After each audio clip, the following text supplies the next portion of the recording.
Well, we made it to Bangkok, but they won't let us in because we're a low priority. We got all PX goods. Of course, we got a deck load on board too. I don't know.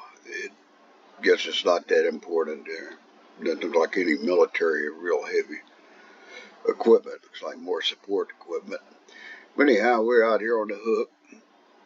The carpenter made a gangway or way to walk over all the deck load so we could walk upstairs on one side and walk down up the catwalk over all the deck load and back down on the fantail or on the forepeak, depending on which end of the ship we wanted to go to. Well, anyhow, while we're out here on the hook, everybody's drinking beer, and I don't know where the beer came from, but I think I do know they went in the hole and got it. Somebody did.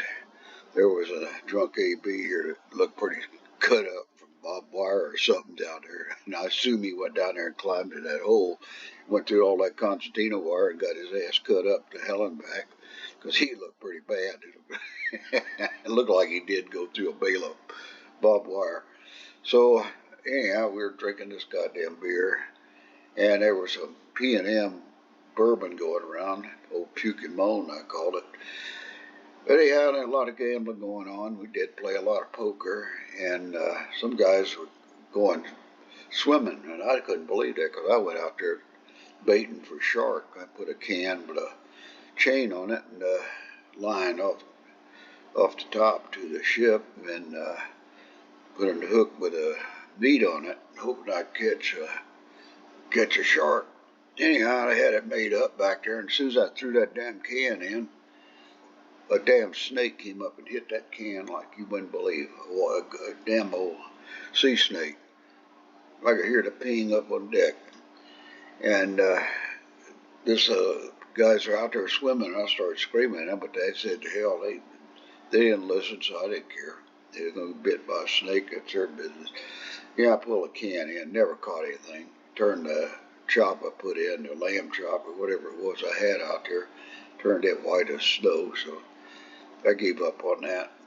Getting pretty bored, and after the first week, we were going stir crazy out there, and had a few fights that broke out, and it was, I don't know why, it was the drinking or something, and we had a Samoan on there that had a bad temper. Boy, he was something else.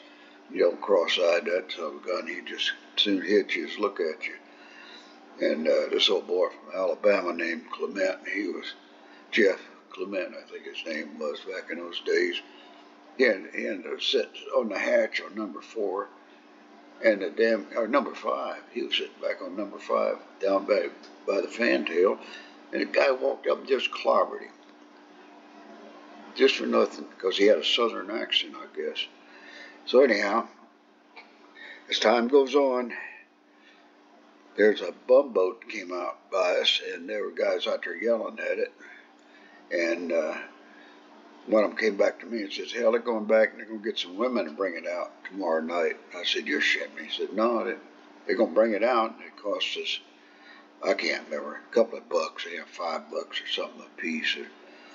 And all we have to do is sew that damn Jacob's ladder over the back, and they'll come up on the fantail. And the mates never come back there, especially in the last couple of weeks. They've been up on a bridge going nuts, walking around up there. So that night came, we threw the ladder over, and here comes that boat with a light on it. And up comes old Mama Saw it. Boy, I mean, she climbing that ladder like a pro. Jumps over the damn railing. I run back there to see her, and also Rudy, a good friend of mine, old Rudy. He and I both were back there looking at her, wondering what she was saying, because I couldn't understand her damn broken English. But anyhow, the girls come up, and this one good-looking little skinny girl come up, and Rudy and I looked at each other, and another one come up. Well, I grabbed the good-looking skinny girl, and I took off, went down below to the steering room. I'd already set a cot up down there. I was gotten smart. I set a cot up down there because I figured I'm going to go straight there and lock the damn door in that room and screw like hell. So I did. I grabbed her and ran down there. Rudy did the same, and them guys are looking at us like wondering what the hell you doing. And because we hadn't paid anything. But we didn't give a damn. We'll pay later. We're going to do it now, you know. Horny bastards, I guess. So anyhow, I went down, got it all done. Spent about a half hour down there. I can't even remember. Got my load off, and I came back up, and she came back up, and I guess someone else was going down with it before I could get back up. Anyhow, I was walking down the catwalk. It's the evening, of course, and I hear this splash going on. And I looked down below, and old Bob, he was running back and forth to the gunnel with a bucket and a string on it, a bale, and dumping it in the water. He run back through it. He had his hauler in between the winches on number 5 and washing her. He was washing her down with that salt water. I guess he didn't like sloppy seconds or something. I got a kick out of that. And I didn't notice, but I looked up and the mate was up there rolling. He was watching it too. And I looked up at him and he was up there by the fiddler and I could see him with his binoculars. And I waved, he waved, he laughed. And I went back to the midships and started playing some more poker with some guys. And it was a light game. It wasn't too serious, but it was a lot of fun. We sat there and played and drank. You know. Then I got horny again, so I went out to Fantail, found another one.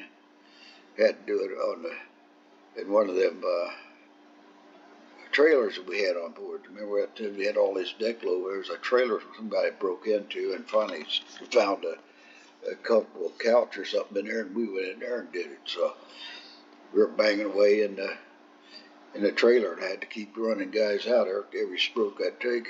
Someone would knock on the door and come in. Yeah, I got through with that one, and they were going to leave. It was getting close to midnight or 1 or 2 in the morning, so they were going. And they all climbed over them ladders. I'm telling you, it's hard climbing Jacob's ladder. I don't know if you know that is a rope type ladder. Got wooden steps in between, but they're roped off, and they're hard to climb on, I'm telling you, especially when they're sitting and hanging in the air.